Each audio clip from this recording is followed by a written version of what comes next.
নমস্কার। আজকে 15তম শিক্ষা দিবসে আমি একজন ভারতীয় শিক্ষক হিসেবে আমার দর্শক ফলোয়ারদের প্রণাম জানাচ্ছি। আজকের বিষয়টা সম্পূর্ণ রাজনৈতিক প্রেক্ষাপটে বিশ্ব তথা আমাদের ভারতবর্ষের বিভিন্ন রকম রাজনৈতিক যে ডামাডোল চলছে তার ভিত্তিতেই আজকের আলোচনার শুরুতেই আমি বলবো, যারা আমার চ্যানেলটাকে সাবস্ক্রাইব করেনি এবং লাইক করেনি, কমেন্ট করেনি, তাদেরকে বলবো তারা যাতে এগুলি লাইক এবং কমেন্ট করে নেয়, তাতে আমার ক্লাসটা যাতে করতে সুবিধা হয়, তাদের কাছে যাতে পৌঁছে যায়, এই জন্য বলবো। সবচেয়ে মূল্যবান কথা হচ্ছে, আমাদের কিছুদিনের মধ্যে যেটা ঘটে গেল, প্রতিবেশী দেশ বাংলাদেশ সারা বিশ্বে এখন আলোচিত হচ্ছে ডক্টর ইউনূস এবং শেখ হাসিনার রাজনীতির পরিণাম কি হবে।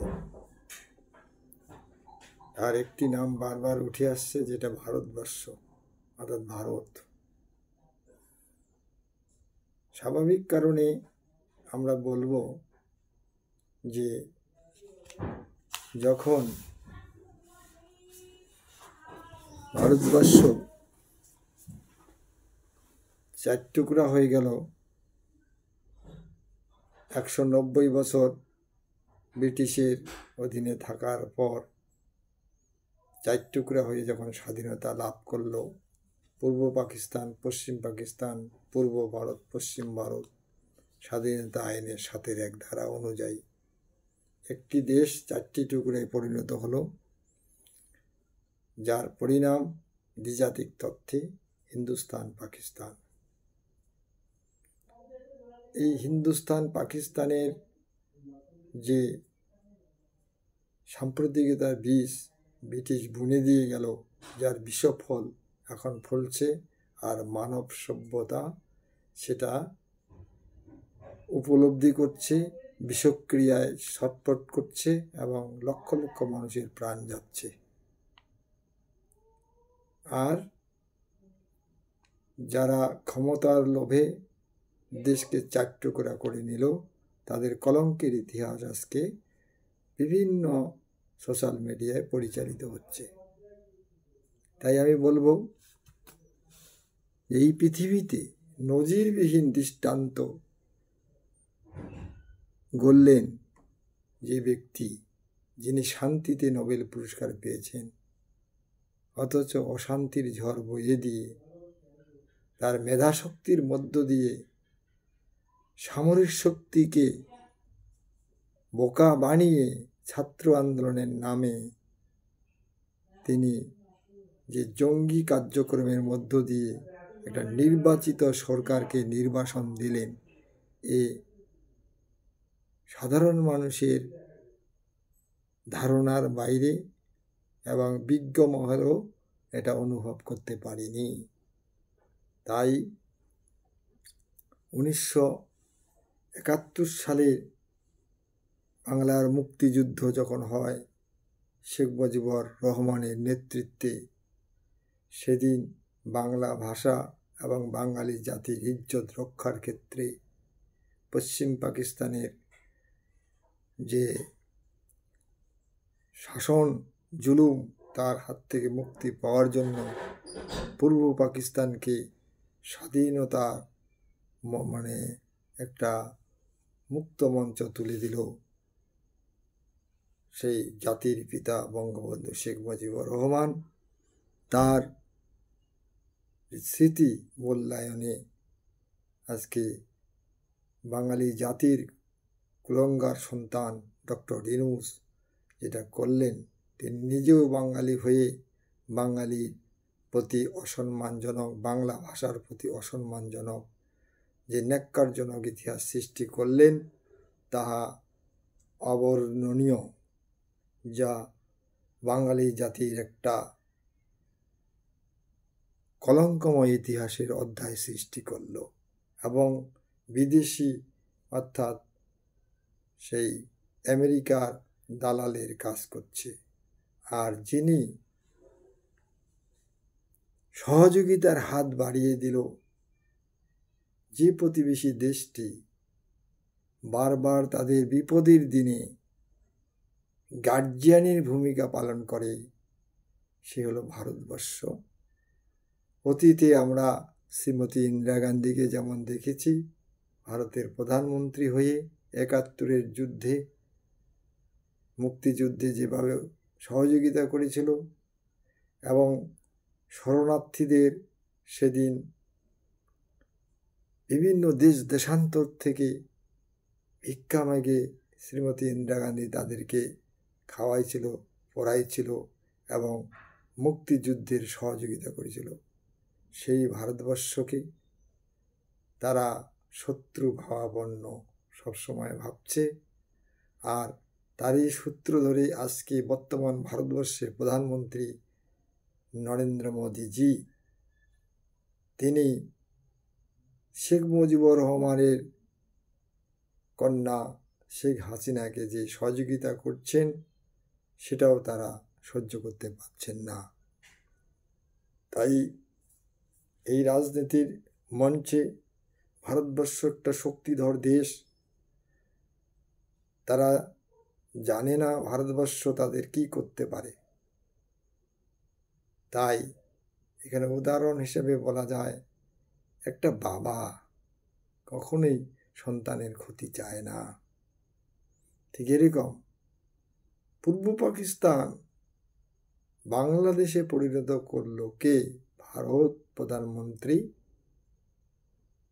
শ্রীমতী ইন্দিরা গান্ধী, স্বাধীন রাষ্ট্রের জন্মদাতা শেখ মুজিবুর রহমানকে সহযোগিতা করেছিল। সেই গার্জিয়ান অর্থাৎ ভারত, বাংলার মুক্তিদাতা, তার যখন বদনাম করছে, এটা সহ্য করা যায় না। ভারতীয় শিক্ষক হিসাবে আমি বলবো, এটা তীব্র প্রতিবাদ জানাবো। কারণ আজকে ভারত যদি তাদেরকে সহযোগিতা না করে, আজকে ১০০ দিন পেরিয়ে গেল, তাতে যে নাজেহাল অবস্থা আপনারা সবাই দেখতে পাচ্ছেন। দেশের মধ্যে এখন সেনাবাহিনী এবং অন্তর্বর্তী সরকারের মধ্যে বিভেদ সৃষ্টি হয়ে গেছে এবং যে শেখ হাসিনাকে তারা তাড়িয়ে দিল, দেশের মানুষ খারাপ মনে করে সেই শেখ হাসিনাকে ফিরিয়ে নেওয়ার জন্য এখন দেশের অভ্যন্তরে আন্দোলন চলছে। এর থেকে কি প্রমাণিত হয়? আগামী দিনে বাঙালিদের ইজ্জত থাকবে কি থাকবে না, তাদের অস্তিত্ব থাকবে কি থাকবে না, তাদের উপরে নির্ভর করছে। এপার বাংলায়, পশ্চিম বাংলার যে বাঙালি সমাজ রয়েছে, তারা অঙ্গচ্ছেদের যন্ত্রণা ভুগছে। এই বাংলারই একটা বঙ্গভূমি বলতে যেটা বোঝায়, এই বঙ্গভূমিকে ভাগ করেছিল ব্রিটিশরা, ইস্ট বেঙ্গল আর ওয়েস্ট বেঙ্গল। সেই ইস্ট বেঙ্গলের যে পরিণাম বর্তমান, সেই তারই একটা অংশ পশ্চিমবঙ্গ। অঙ্গচ্ছেদের বেদনা তারা জর্জরিত। পশ্চিমবঙ্গবাসী এটা অশ্রু সজল নয়নে দেখছে, যন্ত্রণা সহ্য করছে। ওপার বাংলায় যে হিন্দু সনাতন ধর্মীরা যেভাবে নির্যাতিত হচ্ছে উগ্র জাতীয়তাবাদের দ্বারা, এটা সহ্য করা যায় না। তাই বিশ্ব মানবতার কাছে তারা আবেদন, আমরা রয়্যাল একাডেমির পক্ষ থেকেও বলবো, এভাবে একটা দেশ চলতে পারে না, একটা জাতিকে নিয়ে একটা দেশ চলতে পারে না।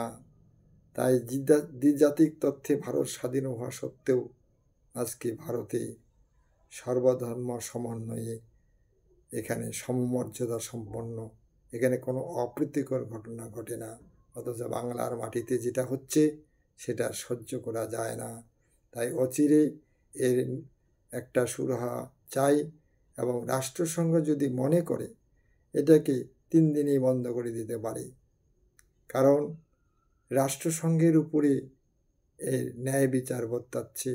কারণ যে রাষ্ট্রসংঘ তার 18টা যে উইংস আছে, তার মধ্যে নিরাপত্তা পরিষদ একটা বলে উইংস আছে, তার কাজ কি? বিশ্ব মানবতাবাদে যখন মানুষের জীবন, যৌবন এবং তাদের জাতীয় সুরক্ষা নিয়ে যখন একটা অন্তিম পর্ব এসে যায়, এবং যেটা মানব সভ্যতায় ঘটার কথা নয়, যখন এটা হচ্ছে, তখন ইউনিসেফ অর্থাৎ সিকিউরিটি পরিষদ এবং অন্য অন্য যারা উইংসগুলি আছে তারা কি করছে, বিশেষ করে বিশ্ব মানবতাবাদ কি করছে, সেখানে নারী শিশু থেকে শুরু করে সব গণহারে ধর্ষিত হচ্ছে, নিধন হচ্ছে। এটা দেখে কোনো সভ্য সমাজ ঠিক থাকতে পারে না। তাই আমি বলবো, আজকে আমাদের এই শিক্ষামূলক ক্লাসের মধ্য দিয়ে সমস্ত দেশবাসী এবং সর্বদেশের সমন্বয়ে একটা বিশেষ প্ল্যাটফর্ম তৈরি করে বাংলার যে বর্তমান অন্তর্বর্তী সরকার, তার প্রতিবিধান করা উচিত, এই আমি আবেদনটা রাখছি আজকের এই ক্লাসে। এবং আমার ক্লাসের যারা ফলোয়ার রয়েছেন তারা প্রত্যেককে আমি বলবো, আমার এই বক্তব্য আপনারা বিভিন্ন জায়গায় ছড়িয়ে দেওয়ার চেষ্টা করবেন, এবং শেয়ার করবেন, লাইক করবেন, কমেন্ট করবেন, যাতে আমি তাড়াতাড়ি এর আপডেট দিতে পারি এবং কমেন্টের উত্তর দিতে পারি। তার জন্য সবাইকে অভিনন্দন জানাই, এবং আজকের শুভরাত্রি জানিয়ে, গুড নাইট জানিয়ে আমি আজকে আমার এই ক্লাস এখানে সমাপ্ত করছি। সমস্ত বিশ্ববাসীকে অভিনন্দন জানাচ্ছি। নমস্কার।